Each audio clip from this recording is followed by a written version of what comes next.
Que la grâce et la paix de Dieu soient avec son Église et avec chacune des églises que nous sommes. L'Église est le peuple de Dieu. Dans l'Ancien Testament, Israël est incontestablement connu comme peuple de Dieu qu'il avait créé. En fait, nous lisons en Deutéronome chapitre 7, verset 6, ce qui suit. Car tu es un peuple saint pour l'Éternel, ton Dieu. L'Éternel, ton Dieu, t'a choisi pour que tu fusses un peuple qui lui appartint entre tous les peuples qui sont sur la face de la terre. Telle est la façon dont Moïse parle aux enfants d'Israël. Dans le Nouveau Testament, le peuple de Dieu est composé de juifs et de païens croyants. Les croyants que nous sommes, eh bien, nous nous joignons aux juifs croyants, et nous formons ensemble le peuple de Dieu. Juifs et croyants constituent le peuple de la nouvelle alliance.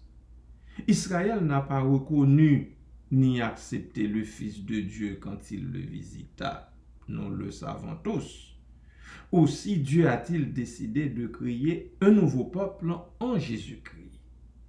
Ce peuple sera l'ambassadeur et le prédicateur de la réconciliation. Voilà pourquoi l'apôtre nous parle tellement de la réconciliation, thème sur lequel nous nous sommes déjà penchés. Pour Paul, l'Église est l'Israël de Dieu, le vrai Israël. Ce n'est point à dire que la parole de Dieu soit restée sans effet, dit-il, car tous ceux qui descendent d'Israël ne sont pas Israël. Romains chapitre 9 et le verset 6. C'est de cette façon dont il a parlé aux chrétiens de Rome. Et pourtant, nous savons tous que Paul était juif, enfin, il le disait lui-même, on est en Philippiens chapitre 3. Philippiens chapitre 3, il va nous dire, nous donner toutes ces caractéristiques. Il va nous dire vraiment toutes ces caractéristiques. Romains chapitre 3, et à partir du verset 2. Bon, depuis le verset 1er. Au reste, frères, réjouissez-vous dans le Seigneur. Je ne me lasse point de vous écrire les mêmes choses, et pour vous, cela est salutaire. C'est-à-dire, c'est quelque chose qui a un caractère de salut, donc le salut y est attaché. Deuxième verset 2, prenez garde aux chiens, prenez garde aux mauvais ouvriers. Vous voyez comment l'apôtre Paul les traite. Prenez garde aux faux circoncis, chiens, mauvais ouvriers, et puis faux circoncis. Il était en train de parler des faux de tout bord, là. Des faux de tout bord, n'oubliez pas qu'il fut juif, et il va dire, car les circoncis, c'est nous qui rendons à Dieu notre culte par l'Esprit de Dieu, nous qui glorifions en Jésus-Christ et qui ne mettons point notre confiance en la chair. Maintenant, il va se camper. Moi aussi, cependant, j'aurais sujet de mettre ma confiance en la chair. Si quelqu'un croit pouvoir se confier en la chair, je le puis bien davantage. Verset 5. Moi, circoncis le 8e jour, de la race d'Israël, de la tribu de Benjamin, hébreu-né d'hébreu. Quant à la loi, pharisien. Quant aux zèles, persécuteurs de l'Église, irréprochable à l'égard de la justice de la loi.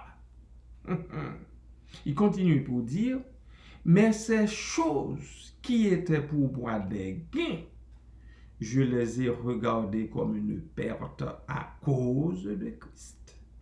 Et même je regarde toutes choses comme une perte à cause de l'excellence de la connaissance de Jésus-Christ mon Seigneur, pour lequel j'ai renoncé à tout.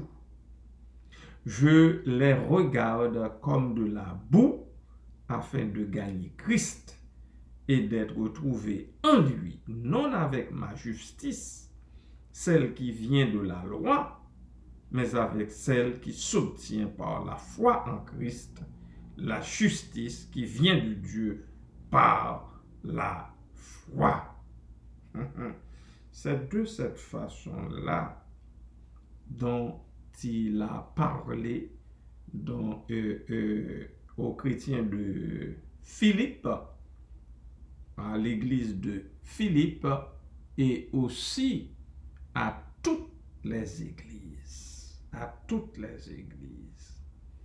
J'aime beaucoup quand il dit, si quelqu'un croit pouvoir se confier à la chair, je le puis bien davantage. Moi, circoncis le 8e jour, de la race d'Israël et de la tribu de Benjamin, hébreu-né d'hébreu. Okay? Quant à la loi, pharisien. Quant aux zèles, persécuteurs de l'Église, irréprochables à l'égard de la justice de la loi.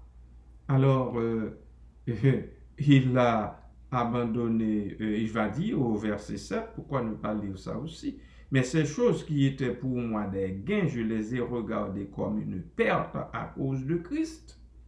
Et même je regarde toutes choses comme une perte à cause de l'excellence de la connaissance de Jésus-Christ, mon Seigneur, pour lequel j'ai renoncé à tout. Je regarde comme de la boue afin de gagner Christ et d'être trouvé en lui, non avec ma justice, celle qui vient de la loi, mais avec celle qui s'obtient par la foi en Christ, la justice qui vient de Dieu par la foi. Et puis, il continue au verset 10 pour dire, ainsi je connaîtrai Christ et la puissance de sa résurrection et la communion de ses souffrances en devenant conforme à lui dans sa mort pour parvenir, si je puis, à la résurrection d'entre les morts. Ce n'est pas que j'ai déjà remporté le prix ou que j'ai déjà atteint la perfection, mais je cours. Je cours pour tâcher de le saisir, puisque moi aussi j'ai été saisi par Jésus-Christ. Frère, je ne pense pas l'avoir saisi, mais je fais une chose, oubliant ce qui est en arrière et me portant vers ce qui est en avant. Je cours vers le but pour remporter le prix de la vocation céleste de Dieu en Jésus-Christ. Nous tous donc, qui sommes des hommes faits, ayons cette même pensée. Et si vous êtes en quelque point de notre avis, Dieu vous éclairera aussi là-dessus. Seulement, au point où nous sommes parvenus, marchons de même pas. Marchons de même pas. Soyez tous mes imitateurs, frères, et portez les regards sur ceux qui marchent selon le modèle que vous avez en nous. car il en est plusieurs qui marchent en ennemis de la croix de Christ. Je vous en ai souvent parlé et j'en parle maintenant encore en pleurant. Leur fin sera la perdition. Ils ont pour Dieu leur ventre. Ils mettent leur gloire dans ce qui fait leur honte. Ils ne pensent qu'aux choses de la terre.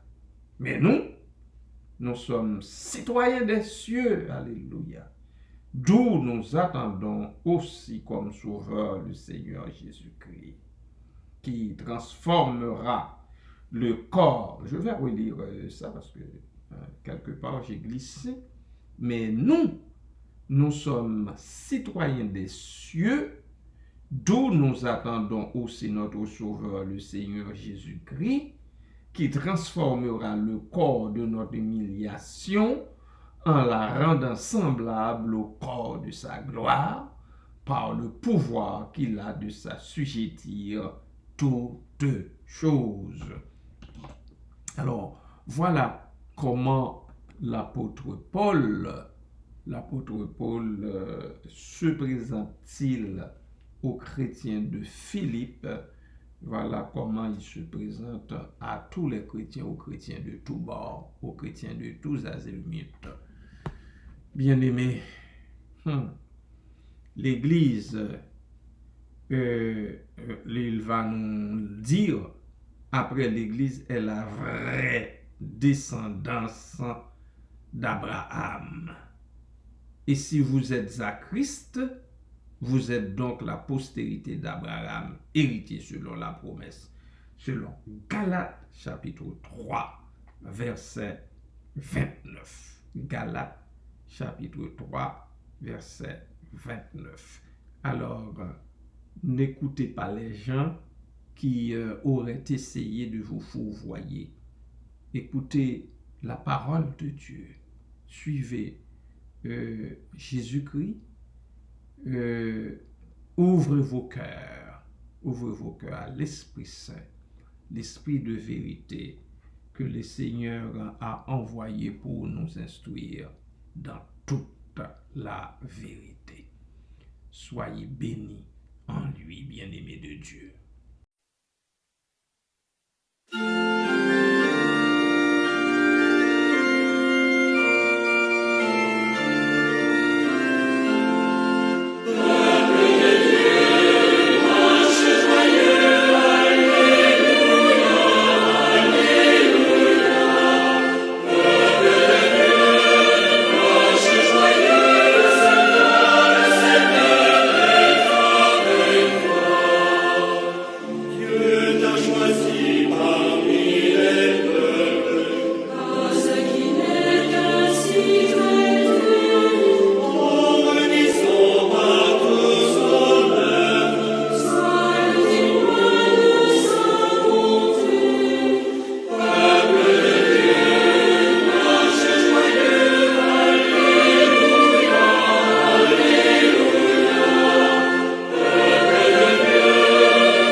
Tendre Père céleste, nous te remercions infiniment parce que tu fais de nous ton peuple, ton peuple, ton peuple, la vraie Église, la vraie descendance d'Abraham.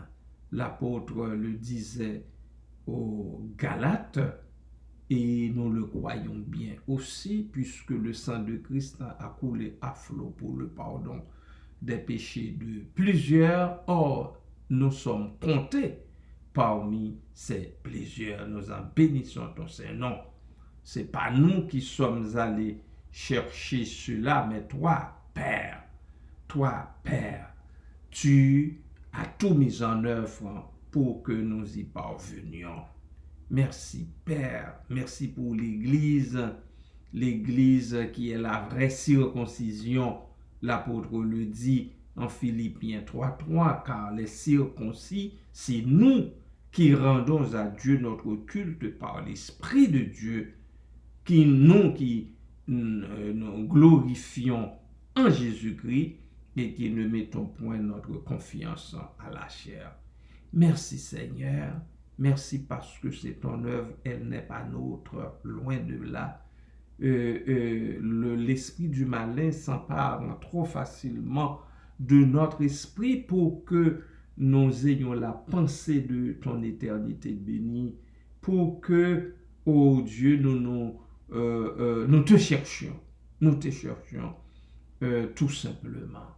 Merci Père, merci Papa, nous en bénissons ton nom. Merci pour Christ, Seigneur, pour le sacrifice de la croix. Merci pour les saintes écritures, ta parole, qui nous instruit, Seigneur, qui nous ouvre les yeux. Ta parole, cette parole, aide-nous, ô Dieu, à la mettre en pratique. Aide-nous, ô Dieu, à l'avoir avec nous partout où nous passons, Seigneur. Merci, Père. Merci, Papa. Merci pour tes commandements qui sont justes. Merci, Père. Merci, Papa. Merci, Seigneur. À toi, au Christ et au Saint-Esprit, soit gloire, honneur, puissance et majesté au siècle des siècles. Amen. Amen. Bien-aimés, soyez bénis dans cette nouvelle journée de grâce.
sur toi, sur toi.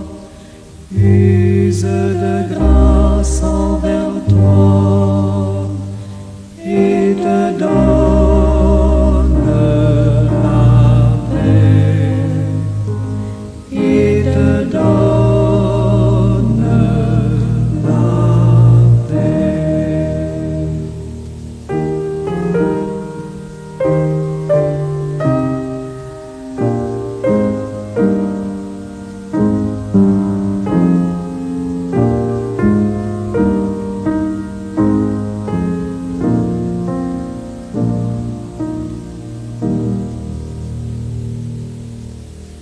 L'Éternel te bénisse, l'Éternel te bénisse et te garde, fasse lever la lumière